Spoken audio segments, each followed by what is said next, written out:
Hello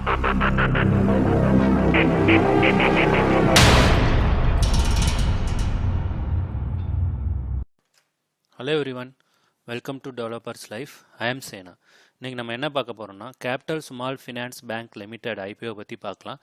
இது என்றைக்கு open ஆகுது, இது அப்ளை பண்ணலாமா வேணாமா அப்படின்ற ஒரு ஷார்ட் ஓவர்வியூவாக நம்ம பார்க்க போகிறோம். ஸோ இந்த வீடியோவில் நம்ம கம்பெனியோட ப்ரொஃபைல்ஸ் பார்க்க போகிறோம் and financial results, grey market ப்ரீமியத்தோட ஸ்டேட்டஸ் என்னன்னு பார்க்க போகிறோம் அண்ட் ஐபிஓ ரிஜிஸ்டர் யாருன்னு பார்க்க போகிறோம். அதுக்கப்புறம் எண்ட் ஆஃப் த வீடியோவில் என்னோட ரிவ்யூவை பற்றி நான் உங்களுக்கு சொல்ல போகிறேன். வாங்க ஒன் பை ஒன்னாக ஃபாஸ்ட்டாக பார்த்துடலாம். ஸோ இது என்றைக்கு ஓப்பன் ஆகுதுன்னா வெனஸ்டே, அதாவது பிப்ரவரி 7 ஓப்பன் ஆகுது. க்ளோஸ் டேட் பார்த்தீங்கன்னா பிப்ரவரி 9 அண்ட் அலாட்மெண்ட் டேட் பார்த்தீங்கன்னா பிப்ரவரி 12. ஸோ இன்கேஸ் உங்கள் அப்ளிகேஷன் ரிஜெக்ட் ஆயிடுச்சுன்னா 13 உங்கள் பேங்க் அக்கௌண்ட்டுக்கு வந்து மணி வந்து கிரெடிட் ஆயிரும்.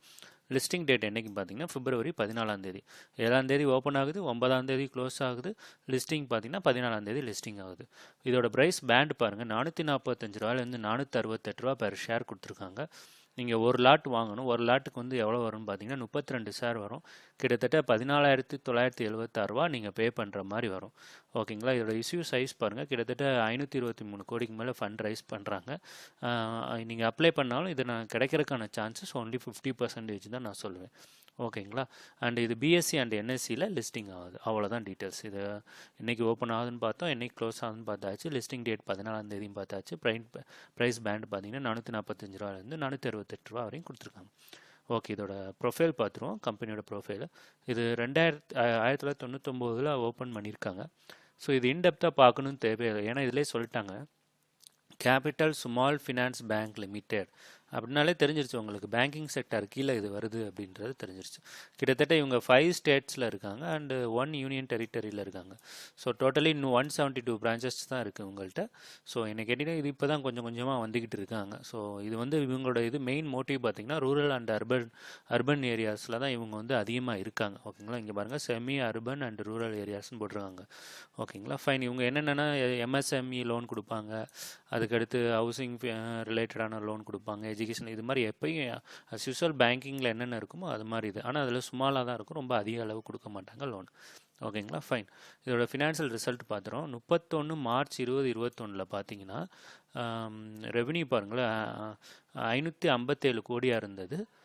31 மார்ச் 2022 ஒரு வருஷத்துக்கு அப்புறம் பார்த்தீங்கன்னா 632 கோடியாக மாறி இருக்கு. அதுக்கப்புறம் 725 கோடியாக வந்திருக்கு. இப்போ குவார்டர்லி, அதாவது 30 செப்டம்பர் 2023 பார்த்தீங்கன்னா 415 கோடியாக இருக்குது. ஸோ கொஞ்சம் உங்களுக்கு பார்த்தீங்கன்னா ஸ்லைட்லி சேஞ்ச் ஆகிருக்கு. 500லேருந்து 600 கோடி, 600ல 700, இப்போ 800 வந்துடும். ஏன்னா ஆல்ரெடி 415 கோடியாக இருக்குது. ஸோ இது ஒரு நல்ல இம்ப்ரூவ்மெண்ட் தான் இருக்கும் நம்ம சொல்லலாம். அண்ட் டோட்டல் பாரோயிங் பாருங்களேன், 616 கோடியில் இருந்தது 498 கோடியாக வந்திருக்கு. அதுக்கப்புறம் 721 கோடி, அதுக்கப்புறம் 572 கோடியாக குறைஞ்சிருக்கு. ஸோ கொஞ்சம் ஏறிட்டு இன்னும் கொஞ்சம் ட்ரை பண்ணியிருக்காங்க, கொஞ்சம் கடனை அடைக்கிறதுக்காக இவங்களும் கொஞ்சம் ட்ரை பண்ணியிருக்காங்க. ஸோ இது ஒரு பாசிட்டிவ் வியூவாக நான் பார்க்குறேன். அண்ட் இது என்ன, எதில் இதோட ரிஜிஸ்டர் யாருன்னு பார்த்தீங்கன்னா லிங்க் இந்தியா ப்ரைவேட் லிமிடெட். இதில் போய் தான் உங்கள் அப்ளிகேஷன் வந்து அக்செப்ட் ஆயிடுச்சா இல்லையா அப்படின்றத நீங்கள் பார்க்க முடியும். ஓகேங்களா. ஸோ இதோட சைட்டை பாருங்கள், இதுதான் capital small finance bank. So நான் இதில் வந்து இன்டெப்த்தாக போக விரும்பலை, ஏன்னா ஆல்ரெடி நான் சொல்லிட்டேன் இது வந்து பேங்கிங் செக்டர்னால நம்மளுக்கு தெரியும் என்னென்ன இருக்குன்னு, ஃபிக்ஸட் டெபாசிட் எவ்வளோ தருவாங்க, எல்லா டீட்டெயில்ஸும் அஸ் யூஷுவல் அவங்க போட்டிருப்பாங்க. ஓகேங்களா. ஸோ நம்ம பார்க்க வேண்டியது பீர் கம்பேரிஷன் தான் பார்க்க வேண்டியது. இந்த பீர் கம்பேரிஷனில் என்னென்ன இருக்குது அப்படின்னு பார்த்தீங்கன்னா Ujjivan small finance bank limited. ஓகேங்களா. அது நீங்கள் கவனிக்க வேண்டியது உஜ்ஜீவன் அண்ட் ஈக்விட்டாஸ். அதுக்கப்புறம் பார்த்தீங்கன்னா AU small finance bank limited. இவங்களாம் மெயின் ஆளுக்கு, அவங்களோட இவங்க வந்து போட்டி போட போகிறாங்க. ஓகேங்களா. ஸோ என்னை கேட்டிங்கன்னா லாங் டேர்முக்கு நான் ரெக்கமெண்ட் பண்ண மாட்டேன். இங்கே பாருங்கள், ஐடிஎஃப்சி பெஸ்ட் பேங்க்னா சூப்பரான பேங்கிங் பேங்க். இவங்க வந்து நல்ல ஷேர் மார்க்கெட்டில் பார்த்தீங்கன்னா கம்மி தான், கிட்டத்தட்ட 85 ரூபா 88 ரூபா அந்த ரேஞ்சில் தான் ட்ரேட் ஆகிட்டு இருக்காங்க. நீங்கள் வாங்கி போட்டிங்கன்னா இது லாங் டேர்முக்கு நல்லா யூஸ் ஆகும்.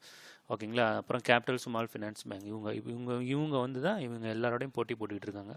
ஸோ இது எதுக்காகனா நீங்கள் தெரிஞ்சுக்கணும், ஆல்ரெடி மார்க்கெட்டில் ஒருத்தவங்க ஐபிஓ வராங்கன்னா ஆல்ரெடி அவங்களோட பீர் கம்பேரிஷன் யாருன்னு பார்த்துக்கணும், அவங்களோட ஆப்போனண்ட் யாருன்ற மாதிரி தெரிஞ்சுக்கிட்டிங்கன்னா அவங்களுக்கு ஈஸியாக புரிஞ்சிடும் இவங்களோட ஷேர் வேல்யூ ஜாஸ்தியா இல்லை கம்மியா அப்படின்றத நீங்கள் ஒரு அனலைஸ் பண்ண முடியும். ஓகேங்களா. அதுக்காக தான் இதை காமிச்சேன். இப்போ நம்ம கிரே மார்க்கெட் ப்ரீமியம் ஸ்டேட்டஸ் பார்த்துருவோம். இந்த மாதம் 1ஆந்தேதி 2ஆந்தேதி 3ஆந்தேதி வரையும் ட்ரேடே ஆகலை. 4ஆந்தேதி ட்ரேட் ஆகிருக்கு 50 ரூபாய்க்கு. அதுக்கடுத்து 5ஆந்தேதி 50 ரூபா தான், சேஞ்சஸே இல்லை. ஸோ இதே லெவலில் போணுச்சுன்னா 518 ரூபாய்க்கு லிஸ்ட் ஆகிறதுக்கான சான்சஸ் இருக்குது. பார்த்தீங்கன்னா 10% தான் அவங்களுக்கு வந்து ரிட்டர்ன்ஸ் கொடுக்குன்னு நம்ம வந்து நம்பலாம். ஓகேங்களா, இதுதான் இப்போதைக்கு உள்ள கிரே மார்க்கெட் ப்ரீமியத்தோட ஸ்டேட்டஸ். ஸோ இந்த ஐபிஓ வந்து அப்ளை பண்ணலாமா வேணாமான்னு கேட்டிங்கன்னா அப்ளை பண்ணுங்கள். நான் வந்து ரிஸ்கின்னு தான் சொல்லுவேன். ஏன் அப்படின்னா கம்பெனியோட profile okay, financial result okay, grey market premium status தான் எனக்கு வந்து கொஞ்சம் ஹையர் ட்ரெண்ட் ஆகாதனால, ஐ மீன் ஹை ப்ரைஸில் ட்ரெண்டிங்கில் இல்லாதனால, ஸோ இது வந்து லிஸ்டிங் வந்து ஒரு லெஸ் பர்சன்டேஜில் தான் கொடுக்கும். அதனால தான் நான் ரிஸ்கின்னு கொடுக்குறேன். சொல்ல முடியாது, மார்க்கெட்டோட சுச்சுவேஷன் மாறுனுச்சுன்னா இது வந்து நெகட்டிவாக ஆகிறதுக்கான சான்ஸ் இருக்குது. எப்படி பார்த்தாலும் உங்களுக்கு வந்து 10% அளவில் கிடைச்சா கூட போதும், 5% கிடைச்சா கூட போதும் உங்களுக்கு ப்ராஃபிட். அது ஐ மீன் லிஸ்டிங் கெயின்ஸ் உடனே நீங்கள் எடுத்துகிட்டு வெளில வந்துடணும். அடுத்த நாள் நீங்கள் கேரி ஃபார்வேர்ட் பண்ணாதீங்க, லாங் டேர்முக்கு இதை ஹோல்ட் பண்ணாதீங்க. இதுதான் என்னோட சஜஷன். ஆனால் நீங்கள் வந்து இதை அனலைஸ் பண்ணி அப்ளை பண்ணலாமா வேணாமான்றதை நீங்கள் தான் டிசிஷன் எடுக்கணும். இதே மாதிரி உங்களை இன்னொரு வீடியோவில் சந்திக்கிறேன். அன்டில் தென், தேங்க்யூ, பாய்.